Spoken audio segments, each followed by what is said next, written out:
बिस्मिल्लाहिर्रहमानिर्रहीम। अस्सलाम वालेकुम। आज के हमारे व्लॉग का मौजू है कि अगर डॉलर की कीमतें कम हो रही हैं और पाकिस्तान की करेंसी की वैल्यू बढ़ रही है तो पेट्रोलियम मसनूआत, बिजली और सुई गैस की कीमतों में कमी क्यों नहीं की जा रही। तो मेरा आज हुकूमत से यही सवाल है कि देखें, आपने जितने भी प्रोडक्ट जो हैं, ये पेट्रोलियम मसनूआत है या इलेक्ट्रिसिटी है या सुई गैस है या एलपीजी है, इनकी कीमतें आपने बढ़ाने की वजह सो अब एक तो ये बताई थी कि डॉलर बहुत ज़्यादा महंगा है और हमें हमारी परचेज़ महंगी है, इसलिए हमें इनकी कीमतें बढ़ानी पड़ रही हैं। दूसरा, आपका आईएमएफ के साथ मायदे की शराइत भी आप आवाम से डिस्कस करते हैं। लेकिन अगर हम डॉलर की कीमतों के ऊपर ही बात करें तो डॉलर तो चंद दिनों से नीचे आ रहा है, और अगर ये हकीकतन वाक़यातन ही ये एक मुस्तकिल मजाजी के साथ नीचे आएगा डॉलर और अपनी एक जो नॉर्मल सतह है, जो डॉलर की वैल्यू है 250 या 260 उस तक आ जाता है, तो फिर हमें हमारी हुकूमत से एक गुजारिश है कि ये आप पेट्रोलियम मसनूआत की कीमतों में भी कमी करें और जो गैस है और इलेक्ट्रिसिटी है इनके बिलों में भी कमी करें और आवाम को रिलीफ दें।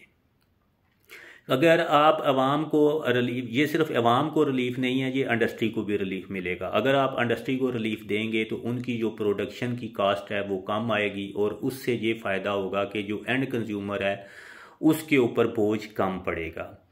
मौजूदा सूरत हाल में तो जो कीमतें हैं वो इतनी ज़्यादा बढ़ गई हैं कि जो एंड कंज्यूमर है वो बहुत ज़्यादा परेशान है। वो किसी ने अगर घर बनाना है उसका मटेरियल बहुत ज़्यादा महंगा हो गया है, किसी ने अगर कोई इंडस्ट्री लगानी है उसका मटेरियल बहुत ज़्यादा महंगा हो गया है कि हर कारोबारी शख्स, आम शख्स से लेकर कारोबारी शख्स तक सब परेशान है। तो गवर्नमेंट को चाहिए कि फ़ौरन ही आवाम को रिलीफ दे। दूसरा, अगर आईएमएफ की शराइत की तरफ आएँ तो आईएमएफ ने अगर आपके ऊपर शराइत लगाई हैं कि इन चीज़ों की प्रोडक्ट की जो पेट्रोलियम मसनूआत है या इलेक्ट्रिसिटी है या सुई गैस है या दूसरे दीगर जो टैक्सेस हैं वो बढ़ाया जाए, तो भाई मैंने पहले पिछले व्लॉग में भी आपसे एक गुजारिश की थी कि देखें, अगर तो आईएमएफ की शराइत तो आप हमारे सामने रख देते हैं, आज तक आपने गवर्नमेंट के ऑफिशियल पेज के ऊपर आवाम को ये नहीं बताया कि जिसके ऊपर किसी प्राइम मिनिस्टर के सिग्नेचर हों या किसी और मुख्तदर अदारों के सिग्नेचर हों या मोहर हो लगी है या वो जो उसके ऊपर पैड इस्तेमाल होता है वो गवर्नमेंट ऑफ पाकिस्तान का हो, कि वो बताएं कि हमारे ऊपर हकीकतन में कर्जा है कितना। ये एक मेरी राय है कि देखें, अगर वाक़यातन ही अवाम के ऊपर, पाकिस्तान के ऊपर बैरूनी कर्ज़ों की बहुत ज़्यादा तादाद है तो कम अज़ कम उसकी असल फ़िगर जो है वो अवाम के सामने तो लेके आएँ। इस तरह वर्बल बातों से तो कोई किसी का भी पेट नहीं भरेगा। और उसके अलावा हमने ये भी एक मेरी सोच है, हो सकता है ये कमज़ोर सोच हो, इसका ये पायदार ना हो, लेकिन मैं एक बीइंग इंसान एक सोच रखता हूँ कि जी अगर आप लोग हमें आईएमएफ की एक्चुअल पिक्चर बताएं कि एक्चुअल हमारे ऊपर असल में कितना कर्जा है, तो हमें आईएमएफ का ही अवाम को अकाउंट नंबर दिया जाए। अवाम बड़ी पाकिस्तान से मोहब्बत करने वाली है, वो कर्जा उतार देगी। लेकिन ये बात भी मैंने पिछले व्लॉग में की थी कि अवाम कर्जा उतारेगी तो ज़रूर, लेकिन उसके साथ आपको एग्रीमेंट करना पड़ेगा अवाम के साथ कि दोबारा आप आईएमएफ के पास नहीं जाएंगे। उसकी वजह यह है कि हम कब तक किसी दूसरे ममालिक के जो आईएमएफ जो ताकतवर मुल्क हैं उनके हम कब तक जो हैं उनके आगे भिखारियों की तरह हाथ फैलाते रहेंगे। हमें मौका दिया जाए, अवाम को सहूलियात मुयस्सर करें, अवाम इंडस्ट्री लगाए। मेहनती अवाम है पाकिस्तान की, अवाम बड़ी टैलेंटेड है, वो इस कर्जे से भी जान भी छुड़ाएगी। और जहाँ पर होम इंडस्ट्री लगाई जाए, यहाँ पर सारी प्रोडक्शन की जाए, जो हम चीज़ें इंपोर्ट करते हैं वो पाकिस्तान में उनकी प्रोडक्शन हो और हम वो चीज़ें इधर प्रोडक्शन करके बाहर के ममालिक को एक्सपोर्ट करें। इस तरफ तो कोई ध्यान देता नहीं है। अगर एक्सपोर्ट की तरफ गवर्नमेंट ऑफ पाकिस्तान हमें कहती भी है बढ़ाएं तो, लेकिन एक्सपोर्ट का प्रोसीजर भी इतना मुश्किल है या पेचीदा है कि आम शख्स उसकी तरफ रुजू ही नहीं करता। वो डर जाता है कि यार इतने पेपर वर्क है, इतने मामलात हैं, इतनी करप्शन है दारों में, ये किस तरह मैं इसको अफोर्ड कर सकूंगा। सबसे बड़ा जो एक्सपोर्ट में एक मामला है, जो सबसे बड़ा मामला है, वो करप्शन का है कि जो भी इदारे हमारी एक्सपोर्ट को देख रहे होते हैं वहाँ सब करप्ट माफिया बैठा है। वो जब भी कोई हम प्रोडक्ट लेकर अपना एक्सपोर्ट के लिए दूसरे ममालिक को भेजने की कोशिश करते हैं तो वो लोग, हमारा प्रोडक्ट तो उधर ही पड़ा रह जाता है कि जो प्रोडक्शन करने वाला बंदा है, जो फैक्ट्री ऑनर है, वो उसको इतना ब्लैकमेल करते हैं कि उसकी जेब से पैसे निकलवाते हैं, नजायज़ उससे भत्ता वसूल करते हैं। तो ये भी काम तो गवर्नमेंट ऑफ पाकिस्तान का ना करने वाला। जो ताकतें डॉलर की कीमतें कम करवा सकती हैं, क्या वो करप्शन को नहीं रोक सकती? ये एक बड़ा कॉमन सवाल है।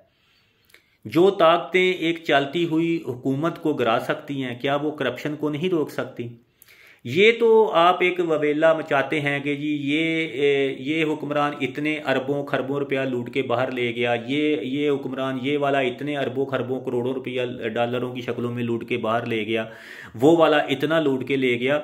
लेकिन जब वो पहले दिन चोरी करता है, इतनी आप लोगों की ये निगाह तेज़ है कि वो आप लोग उसको पहले दिन ही क्यों नहीं पकड़ते? जब उसकी लांचें यहाँ से रुखसत हो जाती हैं, जब उसका पैसा मनी लॉन्ड्रिंग की शक्ल से जहाँ से निकल जाता है, वो भी खरबों की शक्ल में, खरबों रुपयों में, खरबों डॉलरों में, तो उस वक्त ही आप लोगों को क्यों पता चलता है? क्या आप इतने नालायक और सोए हुए लोग हैं?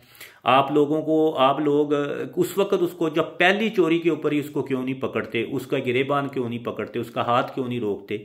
और अब सब अदारों को पता है कि इस मुल्क में सबसे ज्यादा जो बुराई है, जो इस मुल्क की, हमारे पाकिस्तान की जो सबसे ज़्यादा इसमें जो मतलब कि हमारे मसाइल हैं, जो हमारी अभी तक तरक्की जिसकी वजह से नहीं हो रही, वो उसका मेन इशू करप्शन है।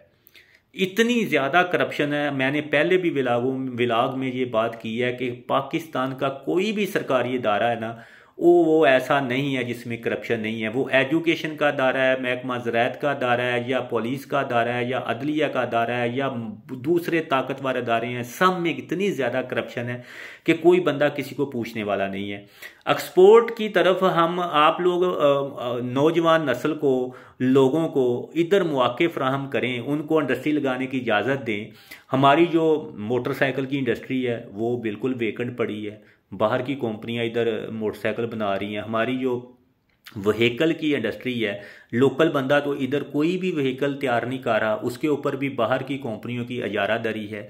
तो हमारे पास इतना टैलेंटेड है नौजवानों के पास, ये हमारे जितने पढ़े लिखे नौजवान हैं, इनके पास इतना टैलेंट है कि वो एक हवाई जहाज़ भी बना सकते हैं, कार भी बना सकते हैं, प्राडो भी बना सकते हैं, पजारो भी बना सकते हैं, मर्सिडीज़ भी बना सकते हैं। तो ये जो हमारे हुक्मरान उनको फैसिलिटेट क्यों नहीं करते? हमारे मुल्क में गाड़ियों की जो प्रोडक्शन है वो बाहर की कंपनियां कर रही हैं, सिगरेट की जो प्रोडक्शन है वो बाहर की कंपनियां कर रही हैं, मोटरसाइकिल की जो प्रोडक्शन है जो बना रही हैं वो बाहर की कंपनियां कर रही हैं। लोकल सतह पर आप लोग हमें या नौजवान नस्ल को ये सहूलतें मैसर क्यों नहीं करते? और आप लोग करप्शन को क्यों नहीं रोकते? ये एक बड़ा सवालिया निशान है कि आप लोगों को उस वक़्त ही क्यों पता चलता है जब अरबों रुपया जहाँ से लूट कर लोग बाहर ले जाते हैं, उस वक़्त, उससे पहले आप लोग कहाँ सोए होते हैं? ये करप्शन जब तक नहीं रुकेगी ना तो हमारी एक्सपोर्ट नहीं बढ़ेगी। क्योंकि आम जो बंदा है ना, जो बिल्कुल बेचारा समझता है कि वो मैं अब चीज़ कोई अपनी बनाऊं और उसको बाहर एक्सपोर्ट करूं, तो उधर जो भी वो वे है, जो भी रास्ते हैं जिनके ज़रिए हमने एक्सपोर्ट करनी होती है, वहाँ पर इतना करप्ट माफिया बैठा हुआ है कि उनको आप उनको रिश्वत दिए बगैर या उनको करप्शन दिए बगैर या उनको नजराना दिए बगैर आप अपनी चीज़ बाहर नहीं लेके जा सकते। तो ये सब हमारे अदारों को, हमारे सरबराहान को देखना चाहिए, हमारी अदलिया को देखना चाहिए, जब आवाम को रिलीफ दें। तो इससे हमारा मुल्क तरक्की पजीर नहीं रहेगा, तरक्की याफ्ता हो जाएगा। मैं छोटा व्लॉग बनाने की कोशिश करता हूँ ताकि मेरे दोस्त मुझे गौर से सुने भी और अप्रिशिएट भी करें, और हमारे जो हुक्मरान हैं वो भी हमें देखें और सुने और उसके ऊपर अमल करें। आज का व्लॉग यही था। अल्लाह ताला आप सबको खुशो खुरम रखे, अपनी हिफ्ज़-ओ-मान में रखे। पाकिस्तान जिंदाबाद। सदा खुश रहें, मुस्कुराते रहें।